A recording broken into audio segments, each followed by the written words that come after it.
On the Medical Watch, there's a change when it comes to breast cancer screening mammograms. The U.S. Food and Drug Administration now requires doctors to not only tell a patient the results, but also include another critical detail, whether they have dense breasts. But what does that really mean? I was due for my annual mammogram, so I figured it was a great way to explain the new rules. I'm going to start with 2 views of each breast, and then you'll have results before you go. My hand is very chilly. I'm going to lift you up. Okay. That arm can stay down by your side. This left hand is going to come up and hold the grip. Some pushing and pulling now. Some compression here. It's a bit uncomfortable. Hold your breath. Breathe and relax. Good. But not unbearable. Only 3 more compressions. Turn in just a little bit.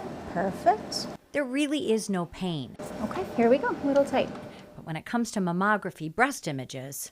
All right, I'm very happy with them. So you can take a seat right in here. I'm going to go show Dr. Boley the images.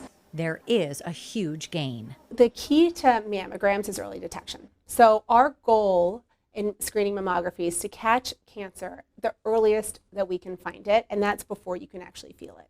The earlier we catch it, the easier it is to treat. If radiologists see something even the slightest bit concerning, they look more deeply. So the radiologist wants a couple extra views. By giving her that extra information, she'll be able to tell if this is tissue or if there's actually an abnormality at that area.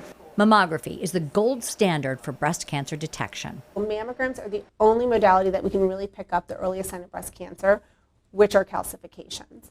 But now, even if there are no signs of breast cancer, doctors may still raise a red flag if a woman has dense breasts.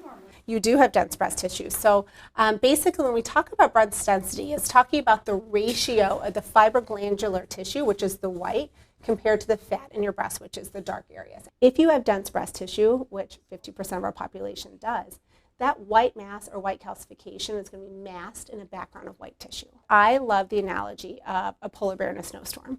So if you have a white polar bear and you put them in a snowstorm, it's really, really hard to see that polar bear. Are people with dense breasts also more likely to develop breast cancers? So it's kind of twofold. So one is it's more difficult to see, so cancers can be masked. But secondarily, people with dense breast tissue do have an increased risk of breast cancer compared to those who do not.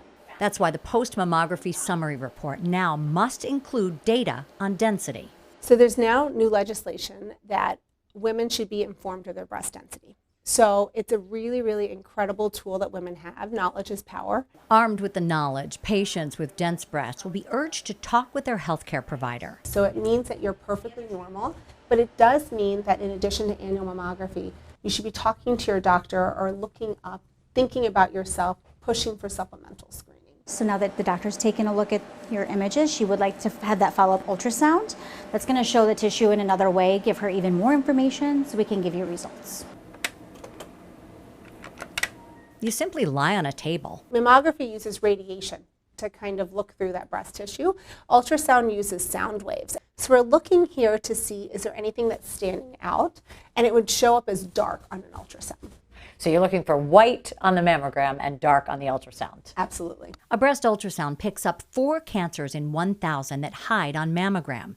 A supplemental MRI scan finds 15 to 18 cancers missed by mammogram among 1,000 women. And our studies are showing that MRI is the superior choice for supplemental screening.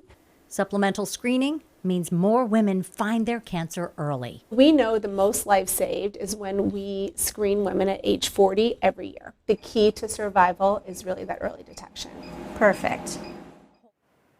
And that's why Dr. Boley says women should think of every month as Breast Cancer Awareness Month. October may be the time to educate, but choose your own month. And every year at that time, make your appointment and encourage the people you love, friends and family, to do the same. If more women get screened and advocate for themselves when they learn they have dense breasts, we will continue to see more survivors. Coming up this Saturday, join me for WGN's Stories of Hope Facing Breast Cancer. The half-hour special will explore a variety of topics. It's this Saturday, October 26th at 6:30 p.m. right here on WGN.